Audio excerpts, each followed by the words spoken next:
थानेश्वर में वर्धन वंश या पुष्यभूति वंश की स्थापना किसने किया था? तो पुष्यभूति वर्धन ने किया था। बताए थे वर्धन वंश की स्थापना किसने किया था? तो पुष्यभूति, बीपीएससी में आयल है, ठीक है। तो पुष्यभूति वर्धन ने किया था। ओके, वर्धन वंश की स्थापना पुष्यभूति वर्धन ने किया था। और कहाँ किया था? थानेश्वर में। ओके, थानेश्वर में किया था। ओके, जो हरियाणा में पड़ता है। पुष्यभूति वर्धन ने किया था थानेश्वर में, जिसे वर्धन वंश भी कहते हैं या पुष्यभूति वर्धन भी कहते हैं। ओके, सूची 1 और सूची 2 से सुमेलित करना। देखिए, पुष्यभूति वर्धन है ये। पुष्यभूति गुप्त अलग होता है, ठीक है, जो धोखा से मार दिया था मौर्य साम्राज्य को, अंतिम राजा। सूची 1 और सूची 2 से सुमेलित करना है। ओके, सूची 1 और सूची 2 से देखिए, वर्धन जो था थानेश्वर से संबंधित था, ठीक है, यानी वर्धन वंश की राजधानी कहिए या स्थापना कहिए, राजधानी नहीं, स्थापना कहिए, क्योंकि थानेश्वर से बदल दिया गया था। वर्धन का राजधानी हो जाएगा थानेश्वर। फिर मौखरी का कौन हो जाएगा? कन्नौज। मौखरी का क्या हो जाएगा? कन्नौज। इसमें आसानी से याद रख सकते हैं, मौखरी में औ है, कन्नौज में भी औ है, ठीक है। कन्नौज में भी और मौखरी में भी, दोनों में औ है, ठीक है। तो राजधानी कौन सा हुआ? मौखरी का कन्नौज। ओके, मौखरी का राजधानी कन्नौज हुआ। वाकाटक की राजधानी पुरिका हुआ। ओके, वाकाटक की राजधानी कौन हुआ? पुरिका। ओके, और मैत्रक की राजधानी क्या हुआ? वल्लभी में हुआ, ठीक है। मैत्रक है, वाकाटक की पुरिका। ओके, वाकाटक की पुरिका। पूरी, देखिए, पूरी खाते हैं ना, ठीक है, तो क्या होता है? अस्वस्थ कर जाता है, यानी पुरिका, पूरी खाते हैं तो अस्वस्थ हो जाता, तो वकाट, अस्वस्थ से वकने लगते, अस्वस्थ से वकने लगते, अस्वस्थ से वकने लगते हैं, तो वकने से वकाटक याद रखना, वकने से वकाटक, तो पूरी का, पूरी खाते हैं तो पूरी वकाटक याद रखना। मैत्रक से वल्लभी याद रखना है, ठीक है। मैत्रक से वल्लभी याद करना है। ओके, तो मित्र है तो बलशाली है, मित्र, मित्र से मैत्रक याद करना, तो बल से वल्लभी याद रखना। मित्र है तुम्हारा बलशाली, ठीक है। मित्र है तुम्हारा क्या? बलशाली, नहीं शक्तिशाली, तुम्हारा दोस्त बहुत पावरफुल बोलते हैं ना, तो वैसे मित्र है तुम्हारा शक्तिशाली, बलशाली है। मित्र तुम्हारा क्या? बलशाली है, बलशाली से वल्लभी याद रखना है। मित्र से मैत्रक याद करना, मित्र से मैत्रक, बलशाली से वल्लभी याद रखना है। सूची 1 को सूची 2 से मिलान करना है, ठीक है। राजवंश और संस्थापक कौन होगा? देखिए, वर्धन वंश के संस्थापक भटार के था, नहीं, वर्धन वंश के संस्थापक होगा आपका पुष्यभूति वर्धन। अभी जस्ट बताइए, पुष्यभूति वर्धन है वर्धन वंश के संस्थापक, ठीक है। हाँ, राजधानी अगर आप बोलिएगा इसका तो थानेश्वर था, ठीक है, वर्धन की राजधानी थानेश्वर था, लेकिन संस्थापक कौन हुआ वर्धन का? तो पुष्यभूति हुआ। फिर आते हैं मौखरी। मौखरी के जो संस्थापक था कौन था? ईशान वर्मा था। ओके, ईशान वर्मा। मौखरी के कौन था? ईशान वर्मा। और मौखरी की राजधानी कन्नौज, औ का बोले थे कन्नौज में, और ईशान वर्मा हो गया, ठीक है। मौखरी में खरी देखे है ना, खरी माने खड़ा खड़ा है। ईशान शर्मा देखे होंगे, क्रिकेटर जो है ईशान शर्मा, वो क्या है? ज़्यादा लंबा है, तो यानी खड़ा दिखता है, मानो समझिए कि सभी लोग नाटा पड़ जाता है या बैठल है, और सब ईशान शर्मा क्या खड़ा है। तो खड़ा से याद रखना खड़ी, ओके, खड़ा से खड़ी यानी मौखरी, ओके, खड़ा से खड़ी, ईशान शर्मा क्या है, खड़ी है, तो ईशान शर्मा क्या हो जाएगा, ईशान वर्मा, यानी शर्मा से वर्मा याद रखना। तो मौखरी का संस्थापक कौन हो जाएगा, तो ईशान वर्मा, ओके, ईशान शर्मा ने ईशान वर्मा मौखरी के। फिर और मौखरी के राजधानी कन्नौज हो गया। हाँ, वकाटक, वकाटक के संस्थापक कौन हो जाएंगे, तो वकाटक के संस्थापक वही विंध्य शक्ति हो जाएगा, ओके, विंध्य शक्ति। और मैत्रक के संस्थापक कौन हो जाएगा, आपका भट्टारक हो जाएगा, ओके, मैत्रक के भट्टारक हो गया। अब मित्र तुम्हारा बलशाली है, इससे याद रखना है कि राजधानी मैत्रक का राजधानी कौन हुआ, वल्लभी, ओके। अब बकाटक की राजधानी पुरिका हुआ। कदम राज्य की स्थापना मयूर श्रवण ने की थी, अपनी राजधानी कहाँ बनाई, तो वैजयंती में बनाई थी, या बनवासी को कहिए, ठीक है। कदम राज्य के संस्थापक कौन था, मयूर श्रवण, कौन था, मयूर श्रवण था, ये सबसे पहले याद रखना है, ठीक है। कदम राज्य का संस्थापक कौन हुआ, मयूर श्रवण हुआ, ठीक है। कदम खाते हैं ना, कदम, तो कदम में तो जो मयूर होता है यानी मोर होता है, वो क्या करता है, पेड़ पौधा पर देखेंगे बैठा रहता है, तो पेड़ पौधा पर बैठा रहता है, तो पेड़ कौन सा पेड़ पर, मयूर बैठा रहता है, तो कदम पर, ठीक है। किस पर बैठा रहता है, मयूर कदम पर बैठा रहता है, कौन बैठा रहता है, मयूर, तो कदम से याद रखना है कदम, और मयूर से मयूर श्रवण याद रखना है, जो कि संस्थापक था कदम राज्य का, ओके। और संस्थापक कदम राज्य का मयूर श्रवण हुआ, इसकी राजधानी कौन सा हुआ, बैजंती हुआ, ठीक है। कौन सा हुआ, बैजंती होगा कदम राज्य का राजधानी। कन्नौज का राजधानी हुआ मौखरी का राजधानी, मौखरी का जो हो गया राजधानी कन्नौज होगा, ओके। अंतिम बौद्ध राजा कौन था, जो संस्कृत के महान विद्वान था, तो शेष हर्षवर्धन। देखिए हर्षवर्धन मात्र अपने जीवन में एक ही युद्ध हारा था, ठीक है। और जितने भी अब तक का बौद्ध राजा रहा है, ठीक है, बौद्ध राजा मैं बोल रहा, अब तक का कोई भी युद्ध नहीं हारा है। हर्षवर्धन जिसमें एक है एक्सेप्शन, वो भी एक युद्ध हारा है, वो भी पुलकेशिन द्वितीय से, ओके, नर्मदा के तट पर लड़ा था, बल्कि आज तक कोई बौद्ध राजा को नहीं हराया है, ठीक है। और आपको तो पता है बिंदुसार 14 राज्यों का कि 16 राज्यों का विजेता था, ये कमेंट बॉक्स में आप बताइएगा। हर्षचरित किसके द्वारा लिखी गई थी, वान भट्ट के द्वारा लिखी गई थी, और वान भट्ट हर्ष के दरबार में ही था, ठीक है।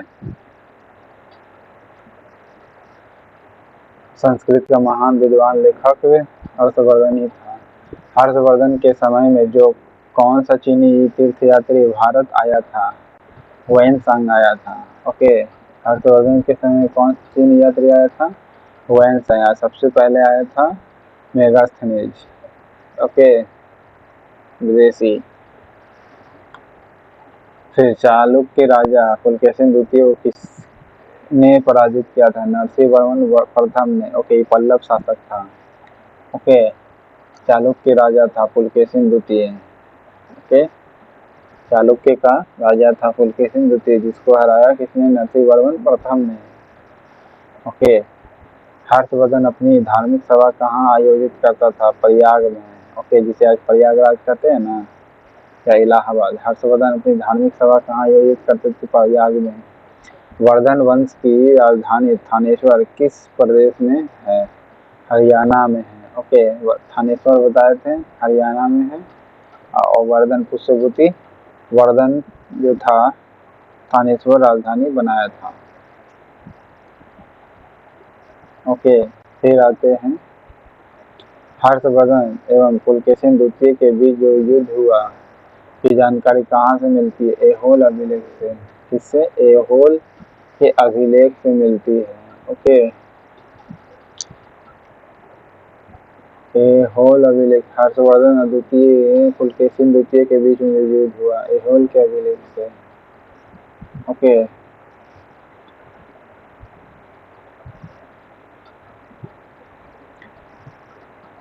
लड़ते लड़ते कहाँ चल गया? होल में। होल माने छेद, ठीक है। लड़ते लड़ते कहाँ चल गया? होल में। होल में चल गया, लड़ते लड़ते होल में चल गया, यानी छेद में चल गया। तो क्या हो गया? ऐहोल अभिलेख में मिलता है हर्षवर्धन द्वितीय का। ओके, होल से याद रखना, ऐहोल। प्रतापशील, हून, हरिण, केसरी, महाराजाधिराज नामक उपाधियां किसकी थी? तो प्रभाकर वर्धन का था। ओके, प्रतापशील, हून, हरिण, केसरी, महाराजाधिराज नामक उपाधि किसको मिली हुई थी? प्रभाकर वर्धन को मिला हुआ था। ओके, किसको मिला हुआ था? प्रभाकर वर्धन को मिला हुआ था हून, हरिण, केसरी और महाराजाधिराज की उपाधि तो प्रभाकर वर्धन को मिला हुआ था। क्या क्या मिला हुआ था? प्रतापशील भी, हून, हरिण, केसरी, ठीक है। देखिए, हून, हरिण, केसरी, केसरी से याद रखना मेरा दोस्त है वो केसरी है, ठीक है। उसके पिता का भी नाम है क्या? प्रभार, ठीक है। क्या नाम है? प्रभाकर नाम है। ओके, पूरा नाम नहीं है प्रधन, लेकिन प्रभाकर नाम है। केसरी है पर उसके पापा। ओके, तो केसरी से याद रखना, हून केसरी जो है पापा उसका नाम कौन है? प्रभाकर। ओके, फिर महाराजा धीराज भी याद रखना, महाराजा धीराज, ये उसके याद रखना उसके पापा महाराजा भी धीराज, यानी पैसा में भी है तो महाराज महाराज कहने लगा, ठीक है। पैसा में है तो महाराज महाराज कहने लगा। तो हून, हरिण, केसरी या केसरी या महाराज या धीराज, ये प्रभाकर वर्धन है, ठीक है। याद रखिएगा, प्रभाकर पैसा वाला भी है और केसरी भी है, ठीक है। प्रभाकर भी पैसा वाला भी है, केसरी भी है। तो पैसा वाला से महाराजा धीराज कहने लगे, ठीक है। महाराजा कहने लगे, महाराज कहने लगे, तो महाराज से महाराजा धीराज याद रखना है, ठीक है। फिर प्रभाकर वर्धन हो जाएगा।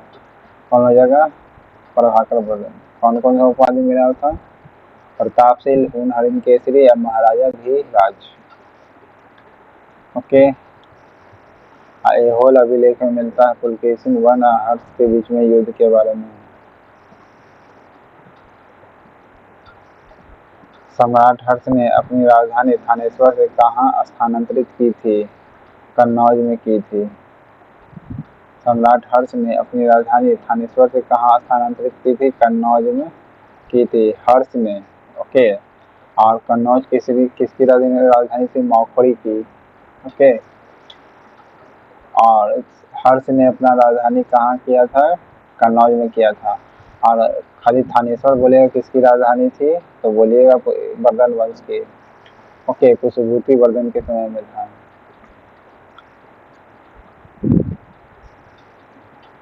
प्रयाग में प्राय धार्मिक आयोजन करता था हर्ष।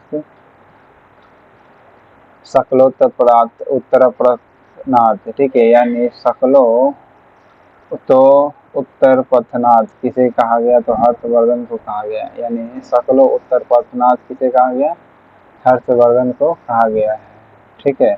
देखिए, इसमें लिखल है उत्तरापथ। उत्तरापथ का मतलब है हर्षवर्धन उत्तर को भी जीता था, ठीक है। उत्तर को भी, भारत के उत्तर के क्षेत्र को भी, इसलिए उत्तरापथ इसमें जुड़ा हुआ है। ओके, उत्तर पथ है ना जुड़ा हुआ। तो सकलो उत्तर पथनाथ किसे कहा गया? तो हर्षवर्धन को कहा गया, ठीक है। प्रभाकर वर्धन को हून, हरिण, केसरी भी उपाधि मिला हुआ था। फिर महाराजा धीराज भी मिला हुआ था और प्रतापशील भी मिला हुआ था। ओके, राजधानी तो पता है थानेश्वर था प्रभाकर वर्धन का। हुएनसांग ने किससे शिलादित्य कहा है? हर्षवर्धन को कहा है, ठीक है। ह्वेनसांग ने किसे कहा है? देखिए, ह्वेनसांग आया था हर्षवर्धन के ही शासनकाल में, तो जनरली इसी को न कहेगा, हर्षवर्धन को ही न कहेगा शिलादित्य, ठीक है। ह्वेनसांग ने किसे शिलादित्य कहा है? तो हर्षवर्धन को कहा है। ओके,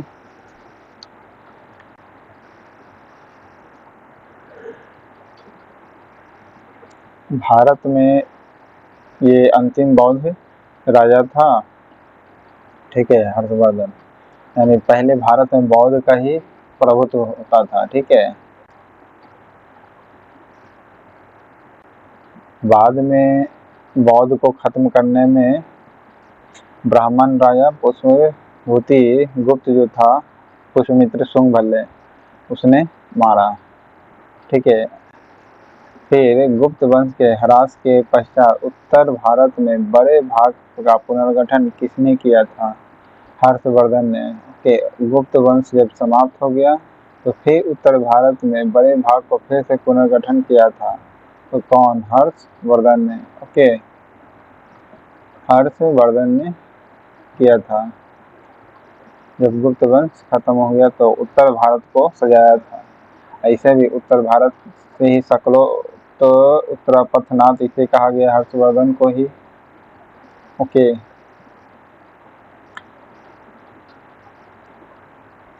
पुलकेशिन द्वितीय ये सब क्या था? चालुक्य राजा था, ठीक है। बंगाल का कौन सा शासक हर्ष के समकालीन था? तो शशांक जो था ये बंगाल के समकालिक था। ओके, समकालिक राजा था शशांक। ओके, बंगाल का।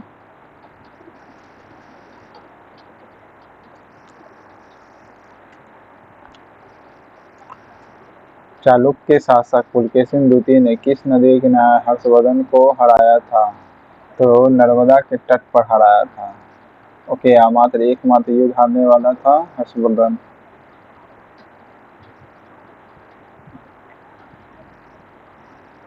हर्ष के शासनकाल में उत्तर भारत का सबसे महत्वपूर्ण शहर कौन सा था? कन्नौज। ओके, राजधानी बताए थे, इसको थानेश्वर से कन्नौज ले आया था, तो ये क्या हुआ? महत्वपूर्ण शहर हो गया ना, इसीलिए तो लाया होगा। तो कन्नौज था, ठीक है। हर्ष के शासनकाल में सबसे महत्वपूर्ण शहर कौन था? तो कन्नौज था। ओके, कन्नौज जो था थानेश्वर से कन्नौज भी ले आया था राजधानी, ये भी कभी कभी पूछ सकता है। हर्ष की जीवनी किसने लिखी थी? तो उसी के दरबार में रहने वाला वानभट्ट ना लिखेगा, ठीक है,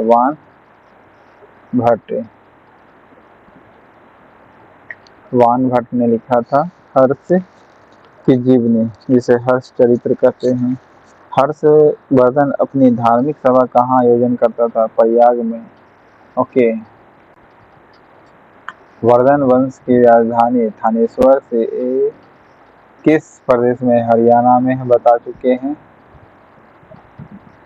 हर्षवर्धन की बहन राजश्री थी।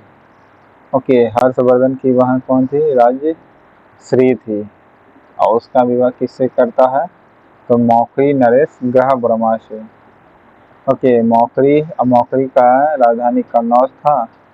ओके, और हर्षवर्धन अपनी बहन से शादी करता है किसको? मौखरी के नरेश से, ग्रह ब्रह्मा से।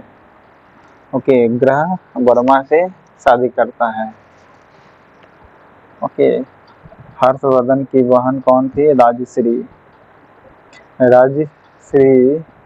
जो थी क्या थी? हर्षवर्धन की बहन थी। और हर्षवर्धन क्या था? राजा था, तो राजा से राजवर्धन याद रखना, बहन कौन थी? राजा थी। ओके, हर्षवर्धन की बहन राजश्री, तो राजा से राजश्री याद रखना, राजा से राजश्री, लेकिन राजश्री कौन थी? बहन थी। इसका शादी किससे करता है? ग्रह ब्रह्मा से। ओके, ग्रह ब्रह्मा से शादी करता है। ओके,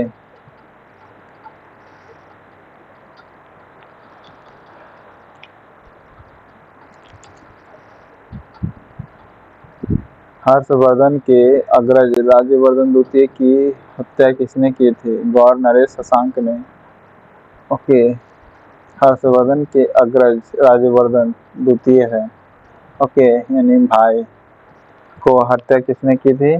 शशांक ने। उसने बंगाल का शासक था ये शशांक। ओके, तो गौर नरेश कहलाता था। ये क्या था? गौर नरेश था। और मौखरी के संस्थापक कौन था? तो ईशान वर्मा। ईशान वर्मा का से ही मौखरी के ही क्या करता है? नरेश से शादी करता है। बहन बहन को हर्षवर्धन, जिसका नाम बहन का नाम राजश्री है, राजा का नाम ग्रह वर्मा है। ओके,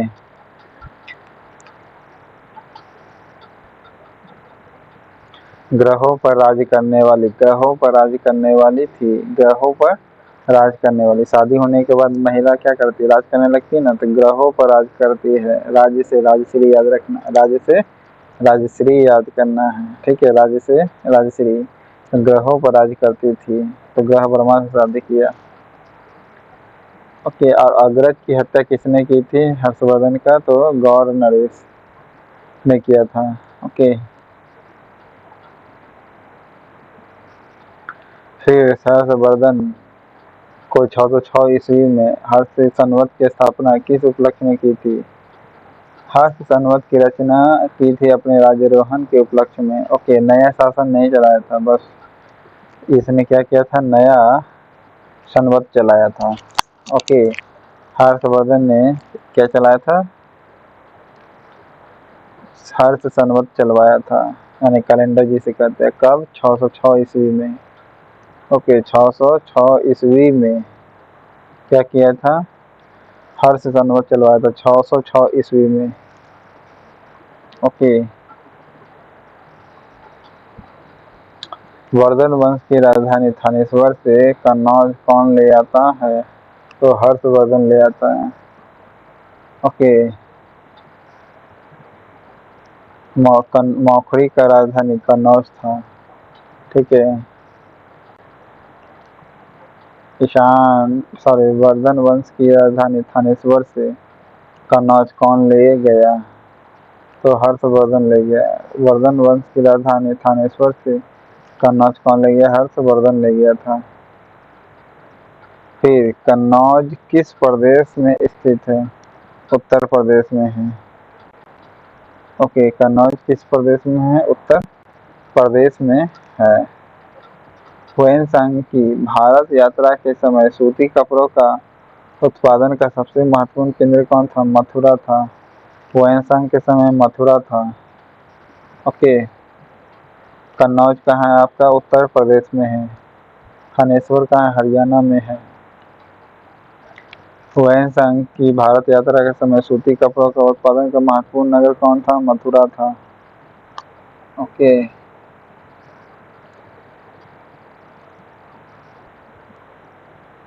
कवि वानभट्ट निवासी था कहाँ का? थानेश्वर का। वानभट्ट कहाँ का था? थानेश्वर का। देखिए, ऐसे भी याद कर सकते हैं कि थानेश्वर। वानभट्ट, वानभट्ट किसके समय का था? तो हर्षवर्धन के समय का। तो हर्षवर्धन कहाँ का था? उसका राजधानी कन्नौज ले आया था, लेकिन थानेश्वर से, तो थानेश्वरे का रहने वाला होगा ना। तो थानेश्वर का रहने वाला कौन? वानभट्ट। तो वानभट्ट कहाँ का रहने वाला था? थानेश्वर का। नागानंद के रचना कौन कौन है? वह हर्षवर्धन है। ओके, बताए थे।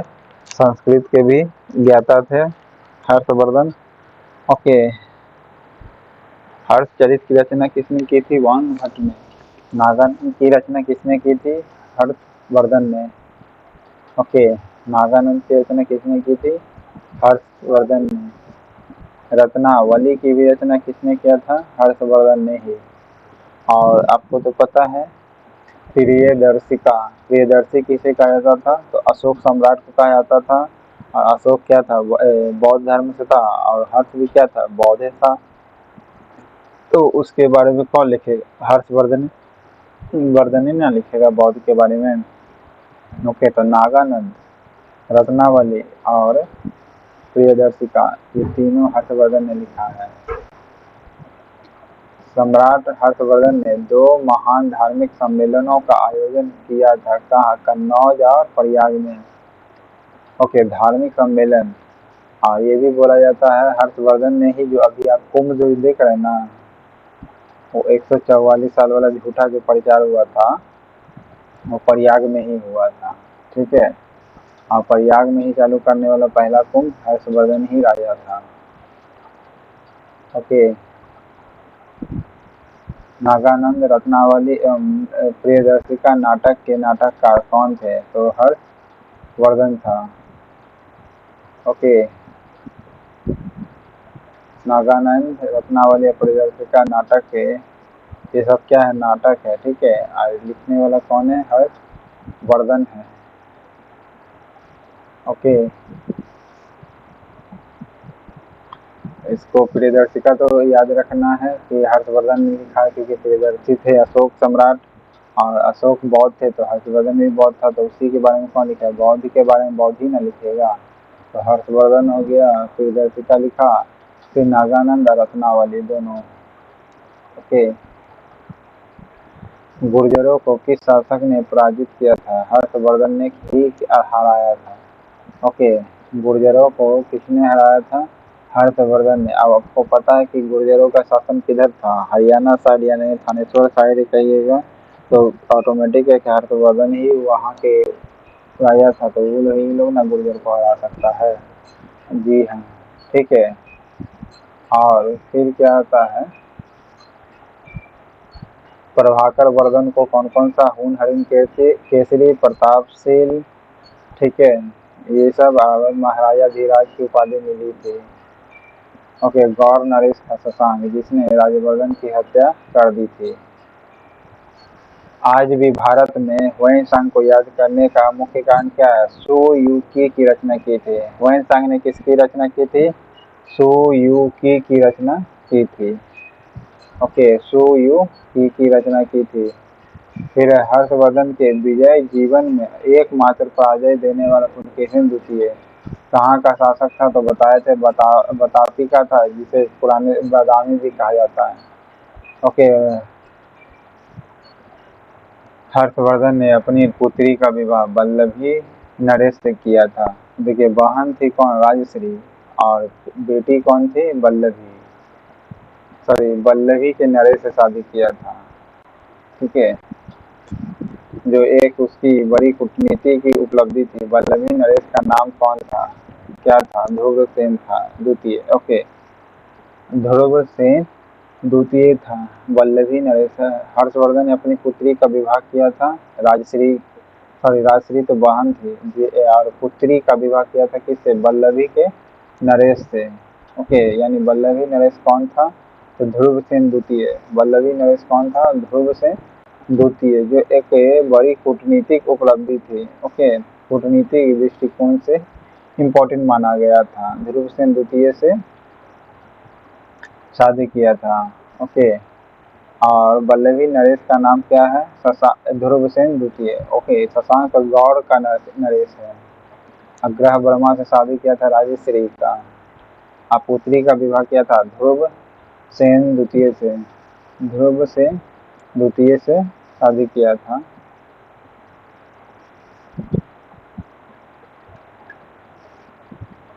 661 ईस्वी में चीन के राजा ताई शुंग के पास एक राजदूत भेजा था। किसने? हर्षवर्धन ने भेजा था। और 606 ईस्वी में हर्षवर्धन चलवाया था। और 641 ईस्वी में क्या किया था? ताइसुंग के पास एक राजदूत भेजा था हर्षवर्धन ने। कब भेजा था? 641 ईस्वी में। ओके। कब भेजा था? 641 ईस्वी में। कहाँ भेजा था? चीन में। कहाँ भेजा था? चीन में। किसने? हर्षवर्धन ने। चीन के राजा कौन था उस समय? तो ताइसुंग था, ठीक है। चीन के राजा ताइसुंग के पास भेजा था एक राजदूत। ओके। हर्षवर्धन ने भेजा था राजदूत। चीन के राजा ताइसुंग के पास एक राजदूत भेजा था हर्षवर्धन ने। ओके। प्रभाकर वर्धन को हून हरिण केसरी प्रतापशील और क्या मिला हुआ था? महाराजा धीराज की उपाधि। ओके। हर्षवर्धन के भारतीय मिशन के जवाब में चीनी सम्राट ताइशुंग ने, ओके, चीनी हर्षवर्धन ने राजदूत भेजा था। ओके। किसके दरबार में? ताइशुंग के दरबार में। तो फिर ताइशुंग ने भी भेजा। 3 चीनी मिशन हर्षवर्धन के दरबार में भेजे थे। ओके, 3 वो चीनी मिशन भेजा था हर्षवर्धन के दरबार में। अंतिम मिशन में शामिल उस चीनी राजदूत का नाम क्या था जिसने हर्ष की मृत्यु के तुरंत बाद की घटनाओं का वर्णन किया था? तो वांग वेन से था। ओके, वांग वेन अर्थात तेज से, ठीक है, वांग वेन से कहा जाता है। वांग वेन से जो मरने के तुरंत बाद आया था, वान वेग से। ओके ओके, वान वेन, ठीक है, रम वेन वेलोसिटी के साथ आया था, ठीक है, यानी जैसे ही मरा वैसे ही आया था। ओके, चीनी राजा ने भेजा था, वान वेन से को भेजा था।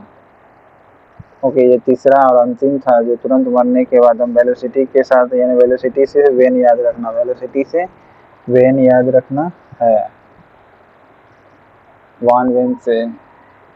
फिर है, किस चीनी यात्री को वर्तमान शाक्य मुनि एवं यात्रियों में राजकुमार कहा जाता है? तो हुएनसांग को कहा जाता है। चीनी यात्री वर्तमान में शाक्य मुनि एवं यात्रियों में राजकुमार किसे कहा जाता है? हुएनसांग को कहा जाता है। ओके, जिसने 14 वर्ष भारत में बिताया था जीवन। हुएनसांग भारत में कितने साल बिताया था? 14 साल। ओके, विदेश में 21 साल गांधी जी बिताए थे। हुएनसांग सामर्थ्य एवं महायान धर्म के प्रचारक हर्षवर्धन ने 643 ईस्वी में महासभा का आयोजन कहाँ करवाया था? तो कन्नौज में करवाया था। कहाँ करवाया था? कन्नौज में। हुएनसांग के सामर्थ्य यानी हुएनसांग के समय में ही महायान के धर्म प्रचारक था हर्षवर्धन। कहाँ था? महायान के, ठीक है, ऐसे भी नॉर्थ में महायान ही गया था। ओके, तो महायान के प्रचारक कौन था? हर्षवर्धन। और 643 ईस्वी में महासभा करवाया था।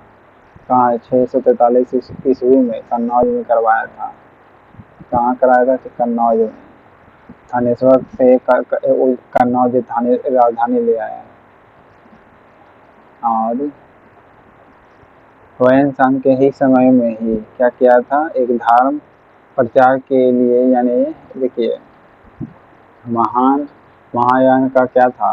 प्रचारक था, धर्म प्रचार हर्षवर्धन 43 ईस्वी में महासभा का आयोजन किया था। 643 ईस्वी में। कब किया था? 643 ईस्वी में। किसने? हर्षवर्धन ने। 643 में किया था कन्नौज में, हर्षवर्धन ने। 643 ईस्वी में कन्नौज में किया था महासभा का आयोजन है।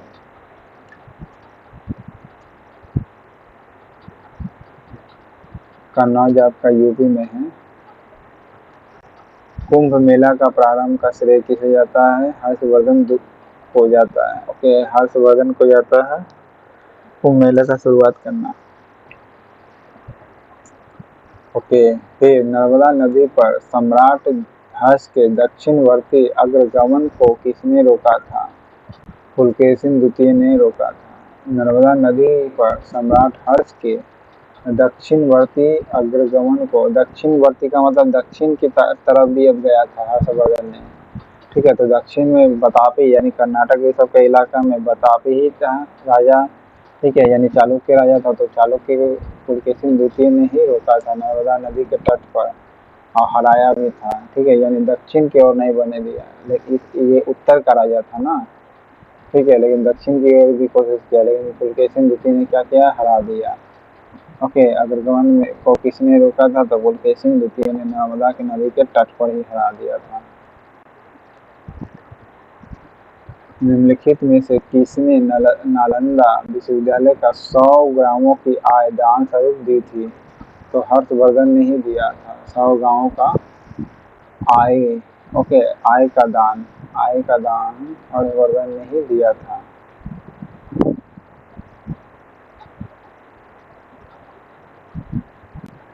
फिर सूची 1 को सूची 2 से मिलान करना है। देखिए, हर्ष चरित्र की रचना किसने किया था? तो बताए थे वान भट्ट हो जाएगा। ओके, हर्ष चरित्र, लेकिन इसमें 3 हर्ष चरित्र, कादम्बरी और वान भट्ट, अच्छा डैश भी है। हर्ष चरित्र और कादम्बरी दोनों की रचना किसने किया था? वान भट्ट ने किया था। ओके,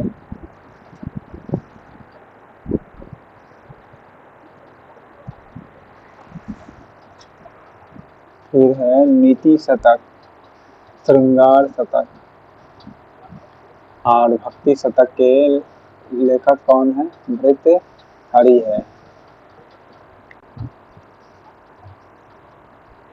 ओके, नीति शतक, भक्ति शतक और श्रृंगार शतक के कौन हो जाएगा? भर्तृहरि हो जाएगा। फिर आते हैं सूर्य शतक के लेखक मयूर शर्मा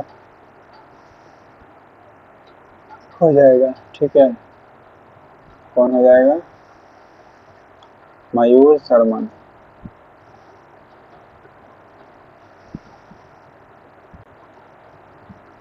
फिर प्रियदर्शिका रचनावली नागानंद किसने रचना किया है? तो हर्षवर्धन ने रचना किया है। ओके, प्रियदर्शिका, रत्नावली, नागानंद, ये सब ठीक है। रत्नावली,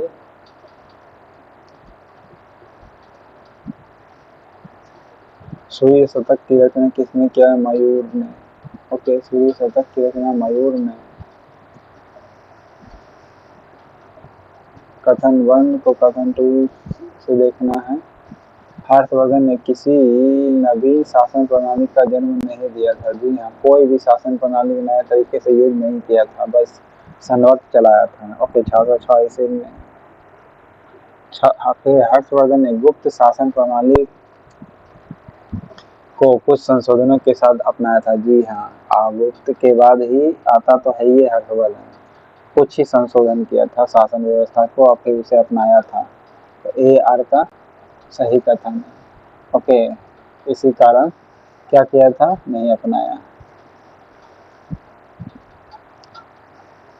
फिर हर्षवर्धन का प्रधानमंत्री, महासेनापति और अश्वसेना का सेनापति कौन था? तो सभी था। अवंती, सिंहनाद, फिर कुंतल था। हर्षवर्धन का प्रधानमंत्री कौन था? तो अवंती था। महासेनापति कौन था? सिंहनाद था। और अश्वसेना का सेनापति कहलाता था कुंतल। ओके, ये 3 को नाम था। अवंती प्रधानमंत्री, अवंती प्रधानमंत्री, मंत्री से मंत्री, प्रधानमंत्री, अवंती प्रधानमंत्री, अवंती प्रधानमंत्री। फिर आते हैं महासेनापति, महासेनापति का सिंहनाद, महासेनापति का सिंहनाद हो जाएगा। महासेनापति का सिंहनाद हो जाएगा। फिर अश्वसेना का कुंतल, अश्वसेना का कुंतल हो जाएगा। ये सब सेनापति था। अश्वसेना का सेनापति कौन कहलाता था? कुंतल। प्रधानमंत्री अवंती, सिंहनाद, महासेनापति कहलाता था। ओके, किसका कथन है? भारत के लोग गर्म मिजाज के हैं, उन्हें जल्दी गुस्सा आता है, परंतु ईमानदार होते हैं और भारतीय स्वच्छता प्रेमी हैं, वेन सांग ने कहा है। ईमानदार होते हैं, भारतीय स्वच्छता प्रेमी हैं, वेन सांग है। ओके, घटी यंत्र या तुला यंत्र भी कहते जिसे का प्रयोग होता है खेत की सिंचाई के लिए। ओके, घटी यंत्र या तुला यंत्र खेत की सिंचाई के लिए प्रयोग होता है। ठीक है, देखते हुए घड़ा बांध करके पानी निकालते हैं। ठीक है, बारी बारी से, यानी तौल के समझिए। ठीक है, बारी बारी यानी तौलते हैं, मेजरमेंट करते हैं। तो घटी यंत्र भी कहते हैं या तुला यंत्र भी कहेंगे। तो खेत की सिंचाई के लिए चाहिए थे घटी से घड़ा, याद रखना, घड़ा से क्या करेंगे? पानी निकालेंगे। पानी किसके लिए चाहिए? खेत के लिए चाहिए। पानी किसके लिए चाहिए? खेत के लिए। ओके, लेकिन खेत की सिंचाई के लिए, जुताई के लिए नहीं, बल्कि सिंचाई के लिए घटी यंत्र या तुला यंत्र का यूज किया जाता था सिंचाई के लिए खेत का। ओके, निम्नलिखित में से कौन वाक्यांश हर्षो उत्तर काल के हुंडी की प्रकृति को परिभाषित करता है? ओके, हर्षो उत्तर, हुंडी का मतलब क्या हुआ? विनिमय पत्र। ओके, हुंडी का मतलब क्या हुआ? विनिमय पत्र। ओके, विनिमय पत्र होता था। हुंडी का मतलब विनिमय पत्र कहलाता है।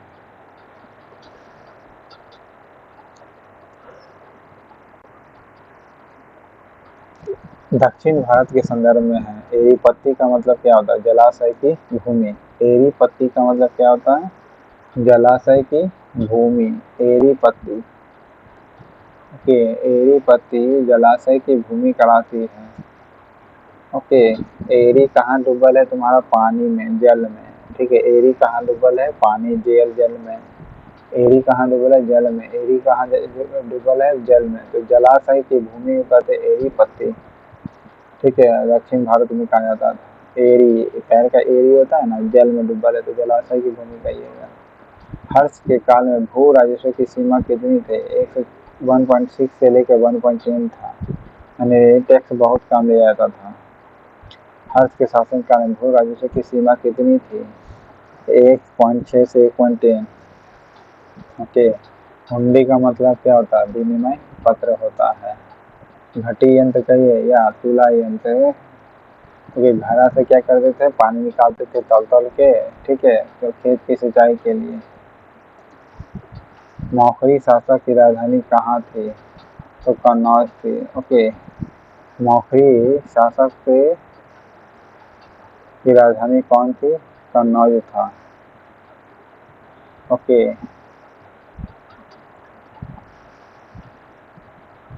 ये तो बता दिए हैं। ठीक है, ईशान वर्मा था इसका संस्थापक। सुयुकी की रचना ह्वेन-सांग ने किया है। ओके, सुयुकी की रचना ह्वेन-सांग ने किया, 14 साल रहा था। ओके, हर्षवर्धन के दरबार में आया था ह्वेन-सांग। ओके, पहला विदेशी यात्री मेगास्थनीज था।